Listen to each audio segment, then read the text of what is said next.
down the hammer and pick up the pencil.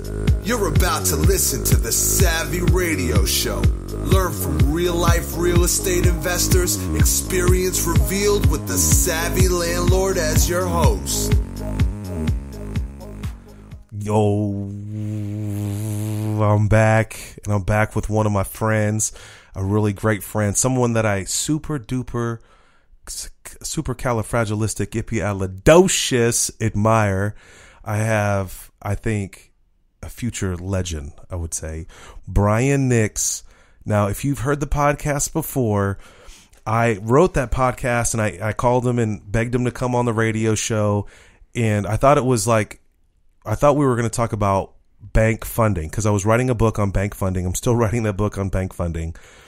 And when my intention was to have Brian on the show because he had at that time 60, 70 units at that time. Mm-hmm. And I was like, okay, obviously you've got to have bank funding to get to 60, 70 units. You can't just be private money. So I was like, okay, Brian. Brian's like, sure, I'm going to come on the show. And then the first question crushed my whole interview. And that's why I want you back. It's not because I didn't think it was a good interview. I think you're an incredible investor. You've been doing this for how long? 10 years. 10 years. So I wanted to bring you back, A, because I wanted to know more about you, but B, dude, you have been so successful in private money where I have been on the flip side. So you could say you're heads and I'm tails because I have pursued bank funding since Jump Street, since 2000 something, and you have been pursuing private money, and you are, in my world, an expert in private money. And in my world, I don't want to say this, but I'm successful savvy. And so I am so excited that you're willing to come back on the radio. So let's just get this out of the way. You're at 90 units. That's right. 90 units, raised $4 million in private money. And now you're into private money but you want to go to the next level. To me, you're already at the next level. What is the next level for you? Where are you at now? What do you want to do? Help us as real estate investors. Well, like you mentioned, I have 90 units. They're all single family homes. I don't have any multifamily at this point. That is a goal of mine. I do want to move into apartment buildings, larger apartment buildings.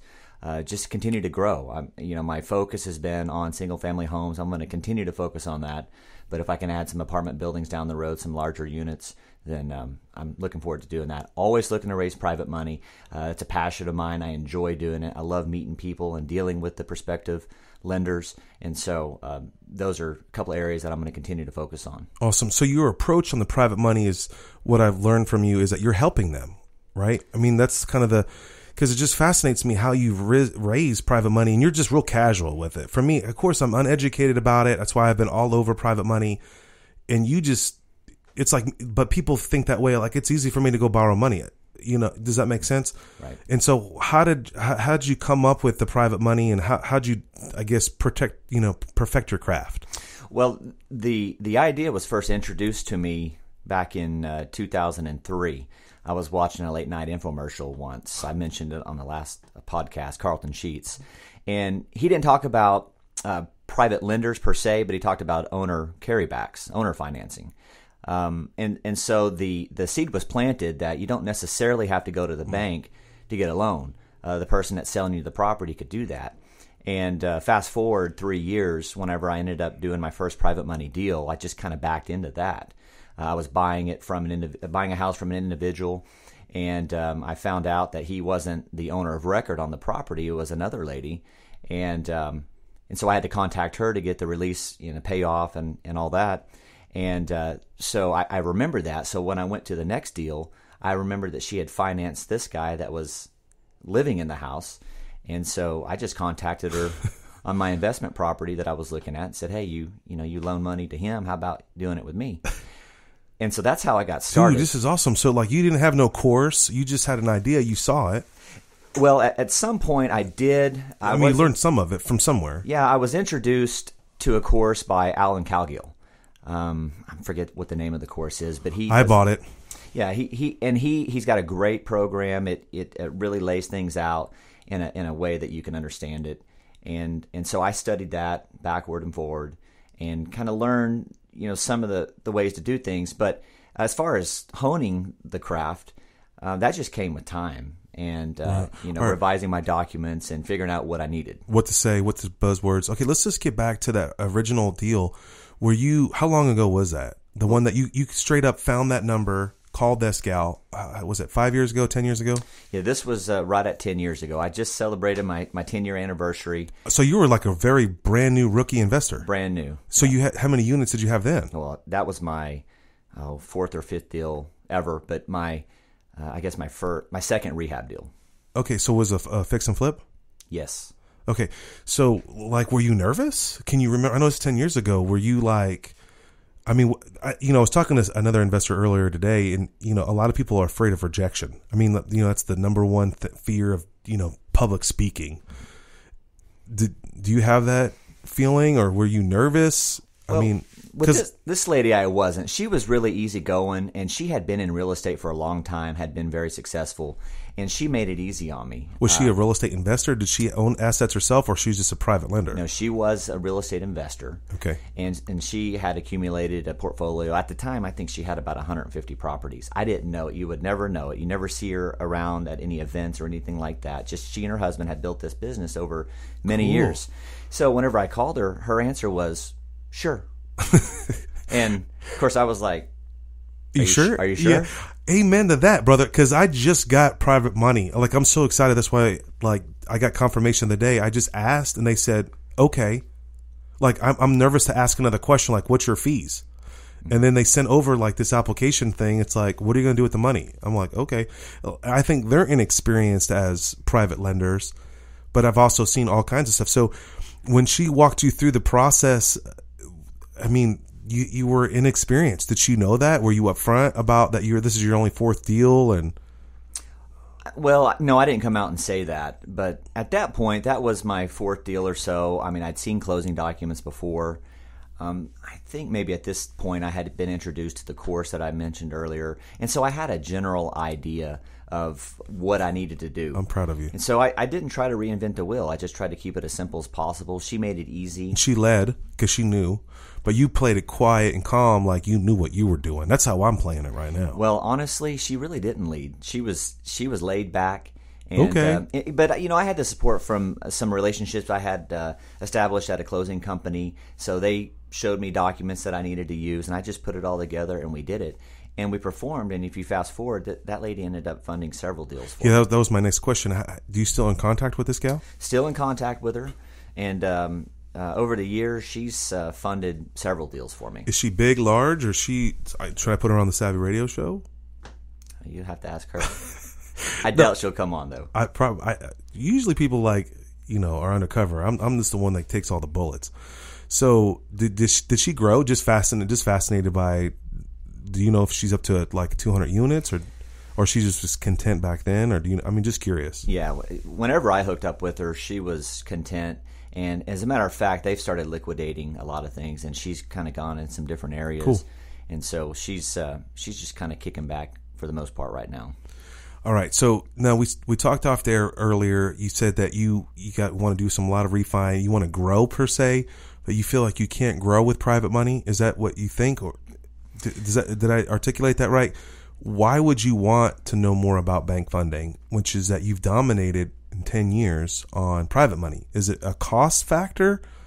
Let these people know that, private money is not the perfect thing, but it's definitely something that is doable. But so give me some philosophy behind what's your next level, what's your goals here? Well, I enjoy the private money because it's relationship based. You're dealing with people, and you really have something that can add value to their lives. And so I've enjoyed that. At some point, you do want to look for cheaper debt partners, which would be a bank.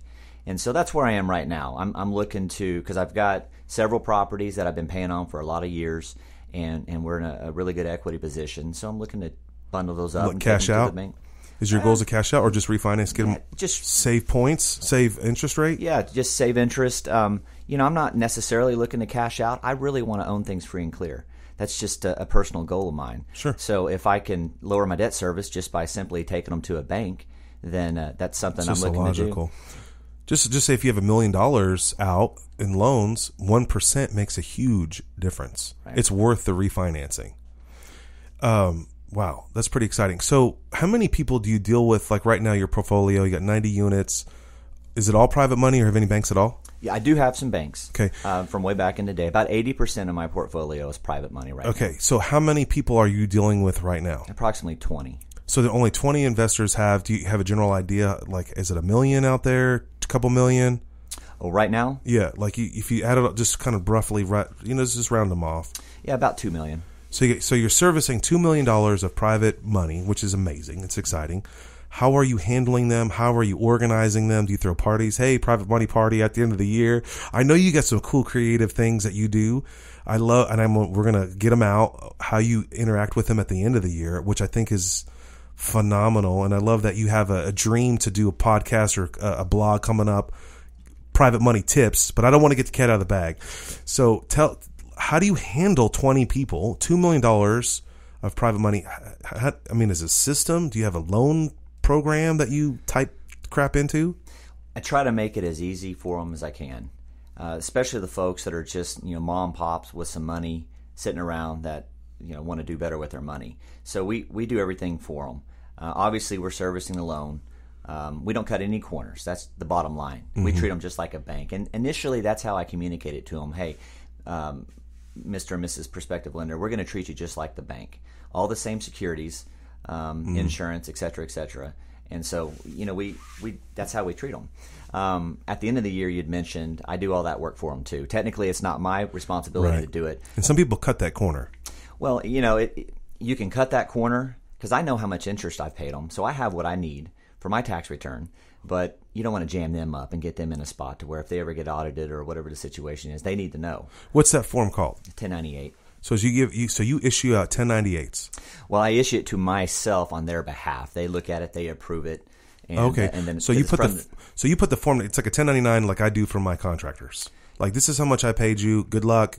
Hopefully, you'll pay tax on this money. Mm-hmm. And so this is a 1098. This is how much money you've loaned me, or this is how much money interest I've paid you, which is income. Yeah, it's technically from them to me, telling me how much interest I've paid them. So how'd you come up with this idea? It's kind of a cool idea that, hey, you're serving them. Well, they're private lenders, and they want to be passive by nature. And so I'm doing it for them. And, it's just if you go to the bank and get a loan, then they're going to send you a 1098. Well, they're the private bank, but yet they're not in the business of being a bank. So I just try to make it as easy as I can. Cool. I'm excited about that. So, all right, let's get back to why bank funding now. So, why would you change this? What's your interest rate overall? Is it a money thing? You said it's a money thing. You could save a lot. Do $2 million. What's your average interest rate on that $2 million? Do you know? Well, it depends. It ranges. Usually, it's around 12%. So I've done the quick and dirty math. Damn right. You better do the quick and dirty math. I can save about $100 a month. More than that? Per property. Just from going. Per property. Okay. Per property. From going from add that money. together. That's like $1,000. Yeah. Or a couple thousand. Having said that, a lot of people are out there saying, well, that's ridiculous to pay 12%. No. I want to make it a no-brainer for these people. Also, I've never been really rate sensitive because I don't amortize them for very long, anywhere from 7 to 10 years. Let me give you some kudos. I can't stand these rookie investors. Oh, that's their whole business structure is based on an interest rate. Hey, welcome to 1980s. I saw a 1976 loan doc on this house I just purchased, 9%. Mm-hmm. Okay, so interest rates are not going to be 3%. So if you build your whole business model on 3%, you're going to go nowhere 10 years from now. But interest rate, you got the deal. You did the acquisition and you're profiting. I don't care if I'm paying 30% interest. It really doesn't matter. Well, that's right. It's about controlling the deal, controlling the property, getting on title. So I agree. I'm just saying 12. I know you enough and your portfolio is large enough, and I do a lot of bank funding. So I know you can take that 12 down to 6. Oh my gosh. So your monthly service, I'm just making this up, $14,000 a month. Let's just say, I'm just throwing a quick number out there, maybe 20. I don't know how you're servicing. You can cut that in half. Yeah. That's like debt free cribs. Like instead of 15, you got that down to 6. Right. If you paid that same kind of amount of money and you really wanted to be a debt free, which I'm not a component of that. So let's just get that out there. But let's just say you want to be debt free. Man, you can knock that out quick style. That's right. Yeah, the debt snowball. Just take what you've been paying and don't change it. I love it when I just sold a property and no, leave the loan in place. I'm just going to keep that same payment rolling, and it just knocks it down faster. It just goes right on the principal. But so that's the Brian Nix path of soon to be resistance. Are you going to try to do it all in one bank? Are you going to do it all, try to break them up and packages them of or $500,000? I was talking to a lender yesterday. They love those. Anything over 250. I mean, it's a little bit more rigorous in the beginning, but man, you could lock up 10, do 2-3 banks. What's your strategy there? I've been talking to a couple of guys, so I'm not sure. We'll see where that takes us. Sure. Don't be weak. I like to have a few relationships in case somebody decides to retire and go fishing, that I have somebody else I can deal with. So at the end of the day, 12% doesn't bother you because you're still cash flowing. And so you buy the properties at a great value, there's a lot of margin and equity in it, and then you're still cash flowing at 12%. Right. Has any bank looked at your portfolio and said, "Ooh, something's wrong"? You're a hard money lender, borrower. I've seen banks do that. They're very conservative banks. I've seen a bank look at a financial statement from a relatively inexperienced real estate investor, and if you're really brand new rookie, you're begging for money and you're paying 12 to 14 and on a hold, and some banks look down on that. Have you seen that at all? Like you're not skilled enough to get better interest rates, or have you been? What does that mean to you?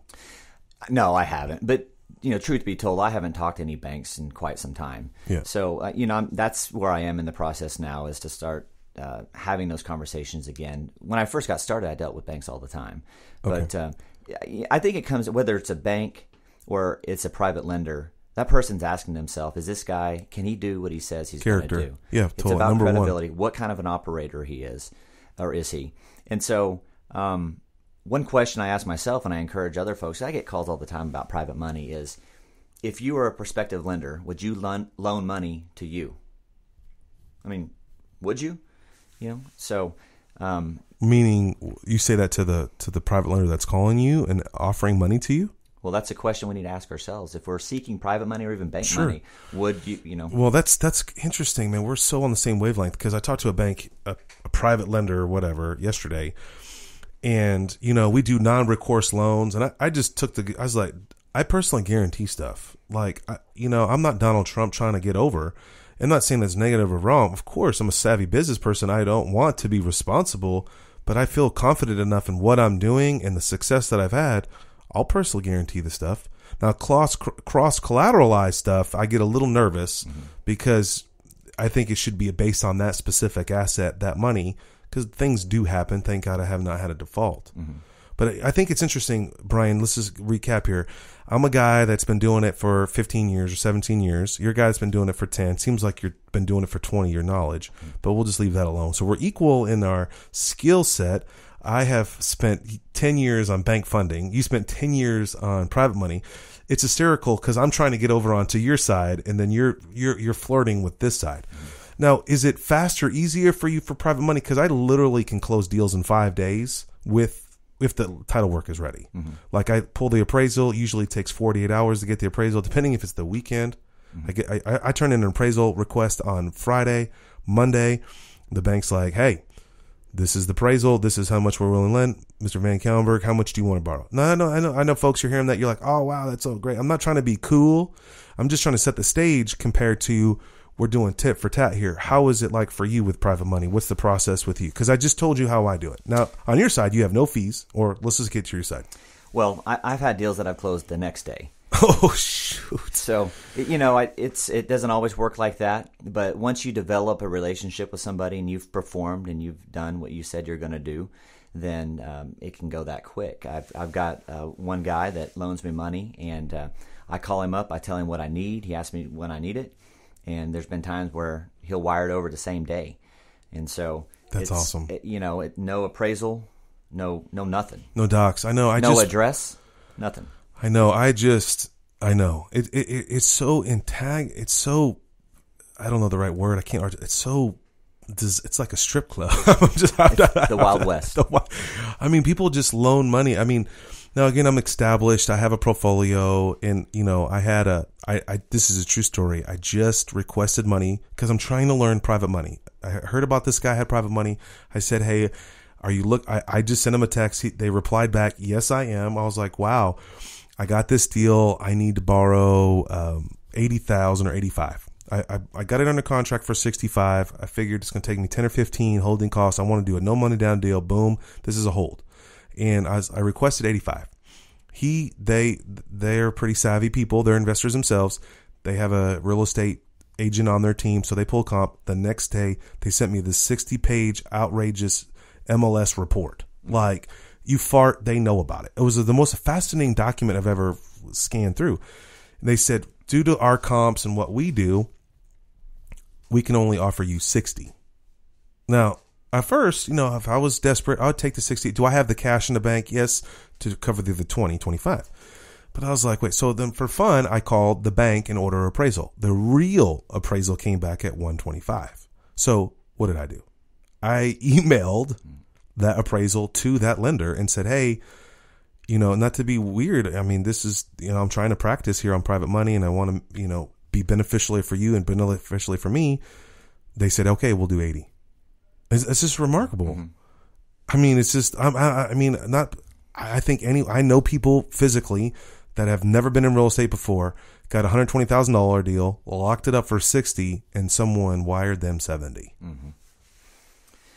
Yeah. Did you fill out an application? He said no. Did they go look at the property? No. Did they ask for your portfolio? No. Have you bought any real estate before in your entire life? Do you know what you're doing? Do you know how to be a landlord? No. Mm-hmm.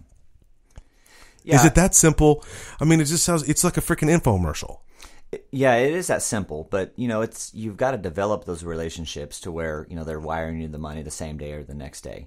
There's been many deals that I've done. Let's just throw around easy numbers. The house is worth 50. Okay. I buy it for 20. It needs $2,000 worth of work, and I borrow 25. Well, I've got my rehab money. I can even pull a little money out. Over borrow, not over leverage. Over borrow, not over leverage. Okay. Now you threw out the number 20. Is that your niche? Is that where you like to stay? What do you do bigger deals? If I do a bigger deal, it's not a buy and hold. It's going to be a fix and flip. I always keep my ear to the ground for those kind of deals, but that's not really what I focus on. I enjoy the private money. I enjoy the buy and hold. To me, that creates a lifelong. It creates a life, not a job. But I'm always looking for a fix and flip as well. So how many do you do those at a time? Or how many? Not many. Just a couple a year now. Yeah, I notice every time you try to send me a deal, I'm like, this is definitely either a fix or flip or a lot of work. And then you usually tend to sell it. Yeah. And you sell it before you even touch it with a hammer. Yeah, oftentimes I do. Buy and hold, fix and flip. I do some wholesaling. Just all around. That's really the three that I spend most of my time on. Okay, so majority of your portfolio is similar to me. We've been in tangles before where you freaking trumped me on a house, which is, I'll never forget that deal. But it's okay. Rookie wholesaler, and I'd rather lose to you. All right. If I lose to someone sketchy, I get a little just effing pissed off. But, and, it was really difficult for that wholesaler. He did, I think we talked about that last time. It's still a thorn in my flesh. He came back and apologized to me. I was there first. But I wasn't aggressive. You're not aggressive in a negative way. You're aggressive as a successful investor. And that's why I have you here. And that's why I appreciate you. I regret sometimes I'm like too casual. Like, yeah, I want it, but it needs a new roof. Did you see that hole? And I'm trying to, and I don't remember. I think you literally beat me by $500. And that young rookie was $500. I'm like, you're going to lose this deal. I said this to him. I was like, bro, I bought several houses for you. And in his mind, he's like, bro, I've sold several houses to this guy. Yeah. So it was an interesting. I think I was on the losing end on a previous deal. So he felt like he owed me a solid. Oh, before I got there. Okay. I just want to confess to, I grabbed some kind of item out of that house too. I want it back. I love buying houses and you get random stuff at you know what I'm talking about? Like the other day, I picked up a guitar pedal. I'm about to put that on eBay. I've never found anything of value, I don't believe. Because you buy the hood. I tried to sell you a $7,000 house the other day. All right. I've admired you for a long time, and I've never really been. I'm just enjoying this time with you, and we haven't had a lot of lunches, so I don't know a lot about you in some things, but I'm fascinated that I've sold a couple properties to you. It was an interesting negotiating technique. It's never fun negotiating with another investor. That's why I always get frustrated buying ghetto cribs, because who am I going to sell this to? At the end of the day, this is not ever going to be a retail deal, and I purchased this property for cash flow. And that's what you should do as an investor, have an exit strategy. I never knew that I'd be staring down a freaking text phone with the cell phone, negotiating with the hustler over here. And so, we negotiated. You knew exactly what you were doing. You did a phenomenal job. But what blew my mind about those transactions that I sold you is that you were never around when we closed. Okay, that was one thing. Okay, and you have an assistant. That's another thing. I was like, wow, okay, this guy's balling. Now I got 140 properties. This dude's got 90, but he's balling. Okay, so I was like, I got this assistant, and you got this assistant, and she starts blowing me up. I'm like, I had to save this girl's phone number on my phone. I'm like, who, and she's in there, Melissa blank Brian Nix assistant. That's what she's in my phone. It's like this long 20-page name. It like hangs over.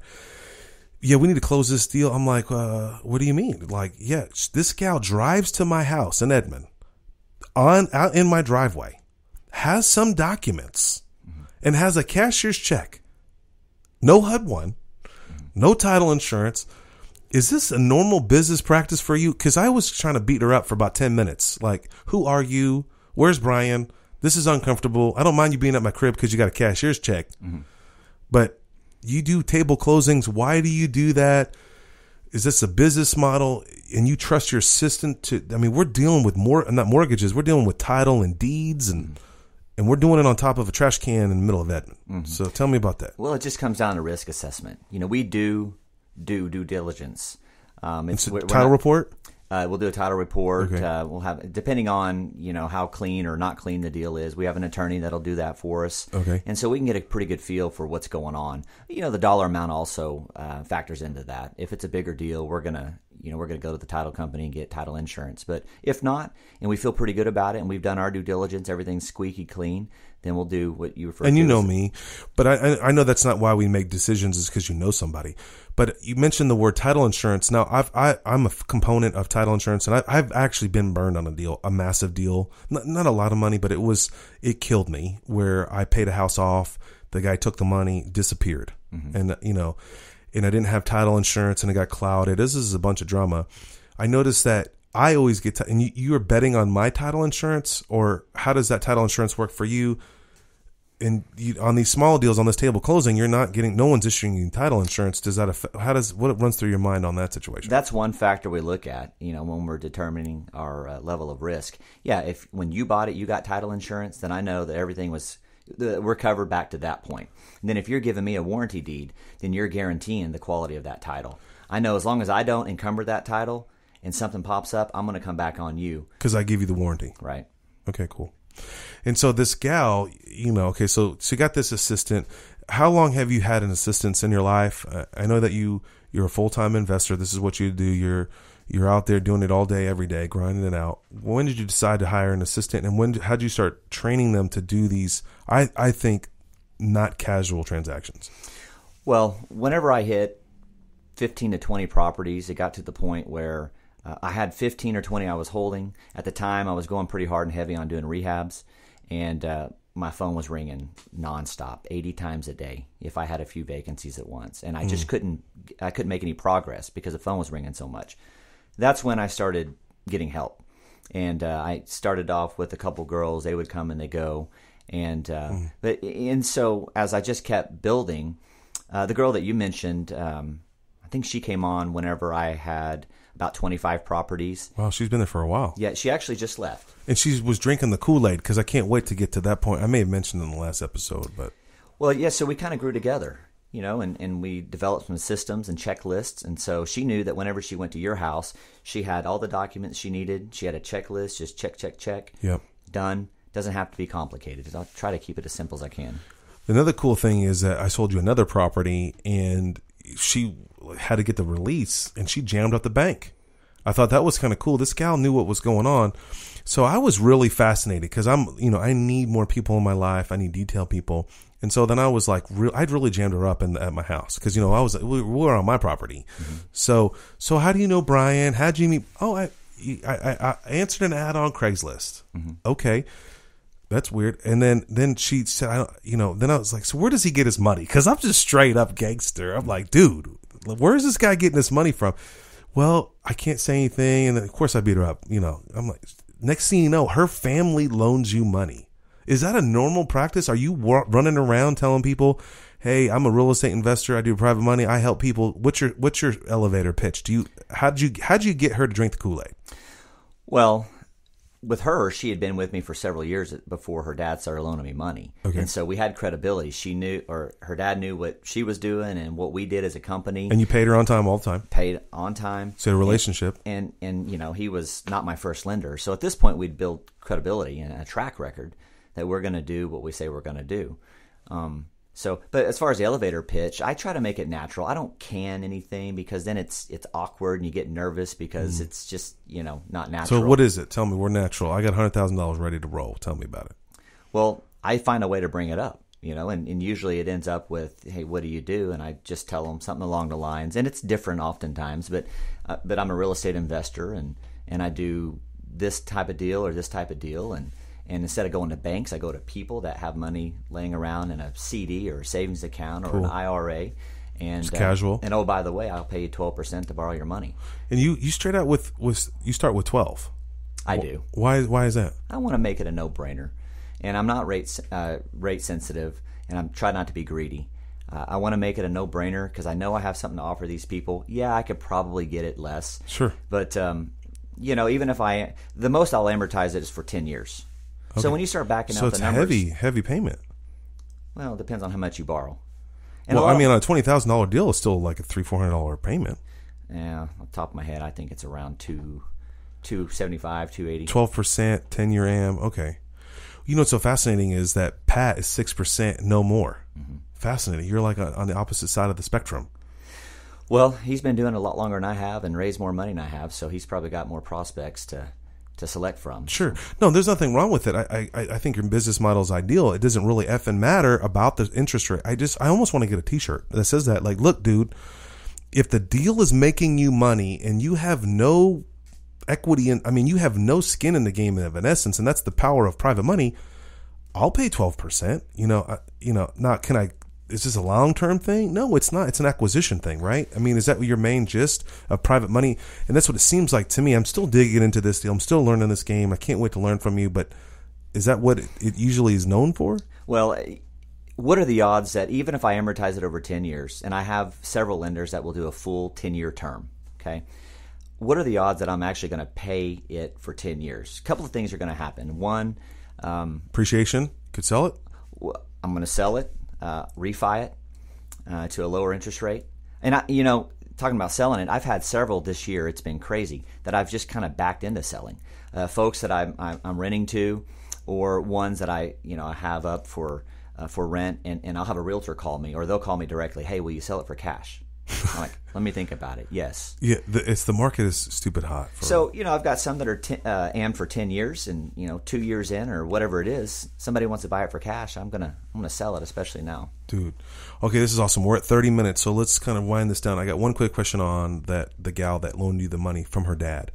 Was it awkward for you that he was so close to you? She was your staff member, and you're dealing with her dad's money. Did that bother you? Did that, I try not to hire family members. I'm just saying, I'm like, there's certain, if I know you, I probably won't rent to you because I'm going to evict you if you don't pay. I'm not being disrespectful. I'm to the degree that I have a mortgage payment. If you don't pay your rent, I have to evict you. And I know people think that's insensitive, and you shouldn't be listening to this show if you think that's insensitive. But man, you're dealing with this gal. She relies on you for her income. I'm assuming this was her only job. Mm-hmm. She worked with you for 3 to 5 years. You have a relationship with this person. Now all of a sudden you're taking their parents' savings in your hands. Was it awkward feeling? Tell me what happened there.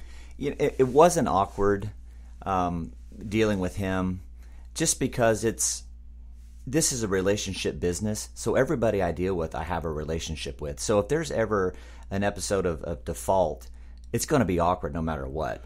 Doesn't matter who it is. Yeah, that's a good perspective. These are people that know me, and I'll say, I take it very seriously. This is their life savings. This is their retirement, whatever the situation is. And you back it, guarantee it. I don't cut any corners. And that's what I tell them. I'll treat you just like a bank. I'm not going to cut a corner with the bank. They won't allow it. It's called fraud. Yeah, I'm not going to cut a corner with you. That's just how I do it. I try to do the right thing even when nobody's looking. Cool. No, I love it because you can just sleep better at night. You know, a great investor friend of mine, full disclosure, he's a wholesaler, and you know, he can lock up he just upfront, I'm making X amount. It's a deal, yes or no? And I mean, you saw I let a deal go out last night. Mm-hmm. It's a smoking deal. There's $60,000 with equity. Hey, I have it under contract for this much, and I got an affidavit on it. So let's just get this on. Mm-hmm. Let's just, there's no reason to be, I'm going to make X amount of money. I'm sorry. Yeah, it took me like 6 weeks and a lot of marketing to grind this one out. So yeah, it's worth X amount of $20,000 worth of profit for me. Sure. Now, sure, I can be greedy and try to sell it for 25, and that's some other wholesalers out there. No offense, but there's probably more equity. More cash for me. I could hold it, sure, and get private money and rehab it and make 60. But I have a different business approach. Full disclosure, this is what I'm doing. The seller knows that I'm doing this, so there's no confusion on there. All right. Scalability. Where is this going? Do you want more assistance?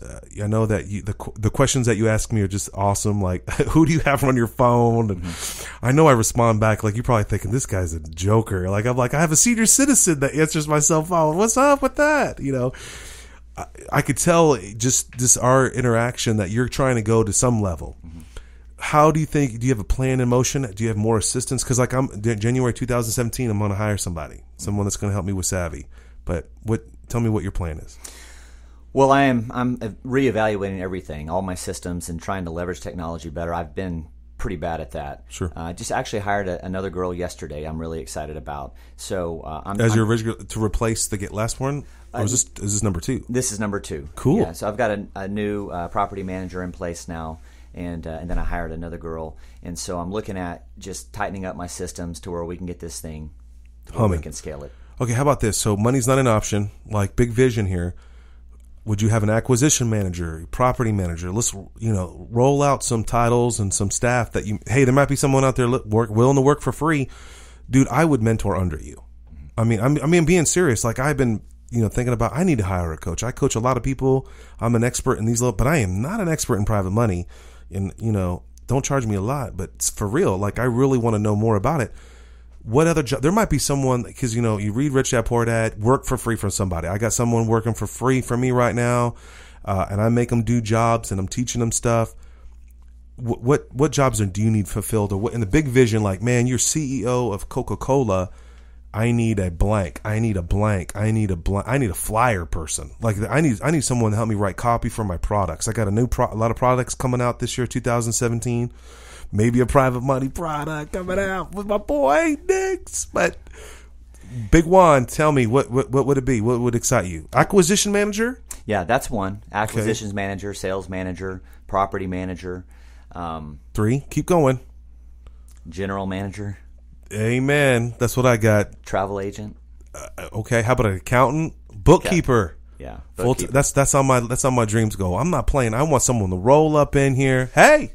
That's all I do is scan receipts. Well, you bring up a good point. Building a team is huge. I've got several attorneys I deal with that keep you out of trouble. Man. You mentioned a bookkeeper, accountants. You've got to surround yourself with people that you can go to for an answer because I don't know everything, but I know where to find it. Like sure. you, I call you all the time. Yeah, totally. I mean, I think the attorney thing is that I don't have a title search attorney, but like the other day, I got to put a lien on somebody.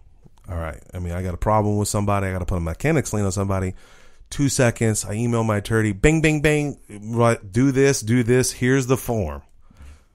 Having a relationship with an attorney. Now, of course, I pay for this over time with some sort of a retainer somewhere. I mean, some people I trade out with. Some people I just give them a lot of business, like title companies, and they do some solids for me. Mm-hmm. That attorney sent me the form that I need to file a lien on. But I didn't spend 3 hours trying to call 10 attorneys trying to figure out how do I put a lien on somebody and what's my legalities of it. Mm-hmm.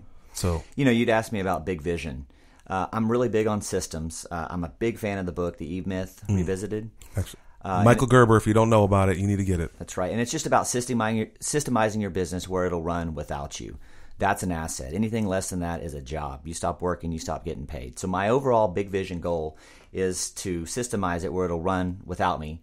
Whenever I can be gone, whenever I want, for however long I want. And I think you've kind of played with that, and I think you've done a great job with that because obviously you've closed 2 or 3 deals with me, and I don't think we've ever sat down and signed a paper together. Yeah, that's right. I mean, which just changed my game frame. Cause I'm closing Friday, I'm not playing around on Friday. I'm there, but man, how cool is that? And, and every time I ask the girl, where is this Brian guy? I mean, serious. She doesn't know who I am. She doesn't know that we're friends. She doesn't know. And I don't know if you've told her anything, but I'm like, who is, I'm like trying to draw this information. Oh, he's on the beach somewhere or something. The first couple of times, I've been hammering that chick for a minute. And I was like, I don't know where he's at. I mean, she was good. Of course I'll be blowing you up. Where are you? Which is just great. What you can do with real estate. I learned that just recently this year. You don't have to be at closing. The cookies aren't that good. I'm already fat. I don't need no more cookies. Yeah, I mean, once you've been to a few of them, you kind of know what's going on, and you put a system in place to where you can send somebody or not have to be there yourself. All right. So we're going to wind down right now. So you got a couple great things coming out in the future. You're really passionate about private money. Tell me about what you want to do. You have a kind of a heart in here going on. You want to give back to the community, and you're really good at private money. What's your vision on that for you? Well, I mentioned earlier that I have a passion for private money. It excites me. It's fun. I love dealing with people, and they make money. Yeah, they make money. I make money, so everybody's happy.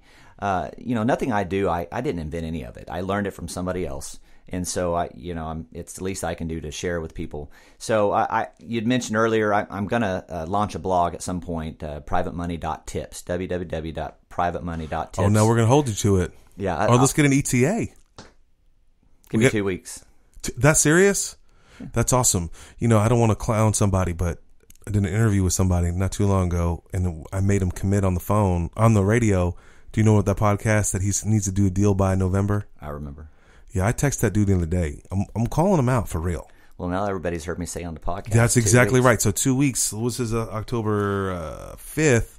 We'll give you to November 1st. In the meantime, since it's not out yet, and I just teased everybody, if you want to be notified when it does go live, then just shoot me an email, which is brian@nixrealestate.com. That's Brian, BRIAN, @Nix, which is N like Nancy, IX, realestate.com, or you can call my office, 602-6300. What area code, homie? People listening international here. 405. Say it again, 405? 405-602-6300.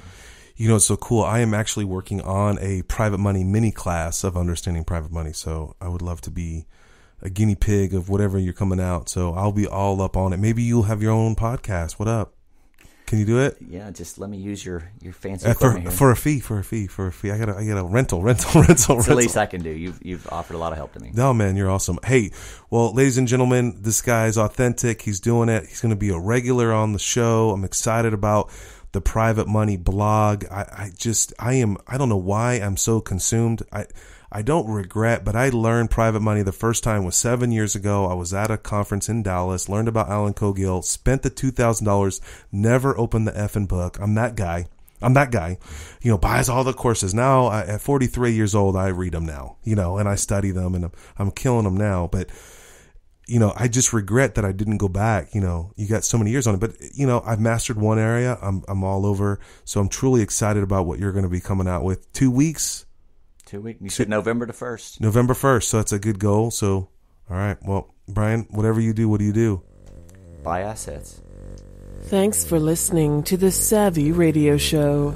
Glide online and listen to our other motivating episodes at savvyradioshow.com. Connect on Twitter @LandlordBook and always be buying assets.